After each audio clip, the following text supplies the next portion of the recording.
When we meet a new person for the first time, we often try to find some common experience as a point of connection with them, a mutual friend, a hobby we both have in common, or a place we've both been. Friendships are often built on shared experiences, and intimacy can develop in friendships when we discover the other person understands where we're coming from. They know what I'm going through, and I can say to them, yeah, you get me. The same is true of our relationship with God through Jesus. When we find points of intersection between our experience and that of Jesus, then our intimacy with him can grow also. We might wonder what we could possibly have in common with Jesus. We've never walked on water. We've never turned water into wine. But remember that Jesus was both fully divine, but also fully human. And so the point of intersection might be the universal human experience of suffering. This Sunday is Palm Sunday, or Passion Sunday, in which the Gospel narrates for us the events of Jesus leading up to his death on the cross. It's a long passage. It's all of chapters 26 and 27 of Matthew's Gospel.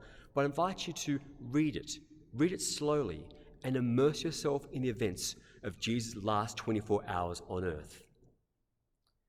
Now, you might read the Gospel and still wonder what you could have in common with Jesus, who was tortured and crucified. But I invite you to notice how little the Gospels have to say about Jesus' physical suffering. Very simple phrases, he was scourged and he was crucified, is really all they say. The words nails is never used in this or any of the Gospel accounts of Jesus' death. Instead, what the scriptures pay attention to is Jesus' interior experience, his psychological and spiritual experience as he went to the cross. And it's in these experiences that perhaps we can find some shared experience with him. Matthew's Gospel tells us that Jesus suffered great sorrow and distress in the Garden of Gethsemane. He was let down by his friends who weren't there when he needed them. He was betrayed by one friend and let down by another who couldn't follow through on his promises.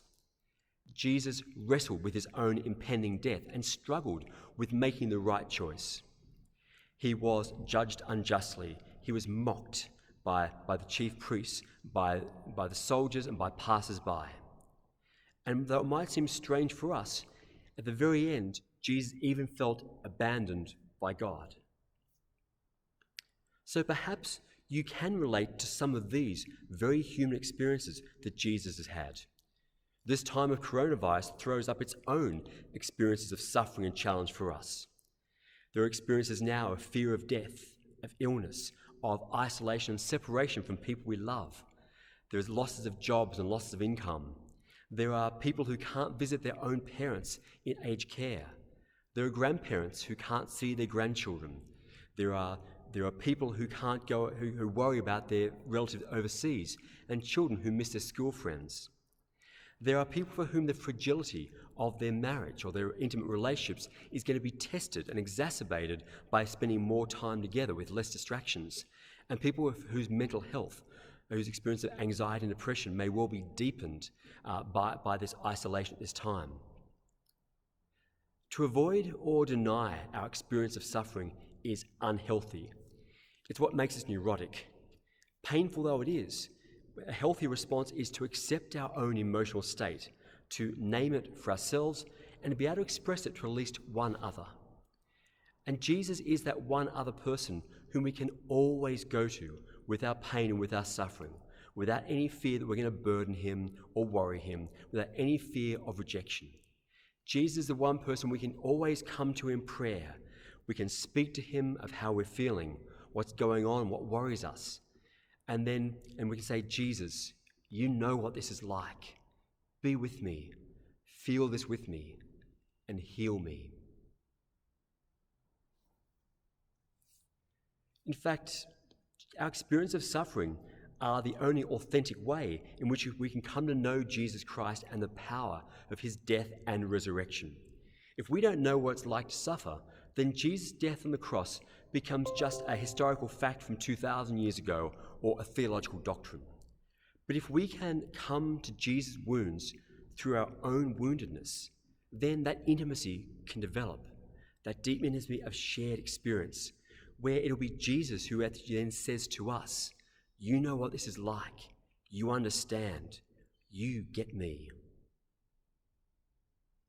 And when that happens, then there is a place within us for the power of, and the transforming power of Jesus' resurrection to begin to take hold. We all have experience of suffering at some stage in our lives. But if perhaps at this moment, like me, you're in fairly good space, then we can still come to draw near to Jesus' suffering and death on the cross, both in thanksgiving for how Jesus' death and resurrection has already begun to transform us. But we can also come in solidarity with the many people who do suffer in our world at this time. We come in solidarity with them and we pray for them and with them this weekend.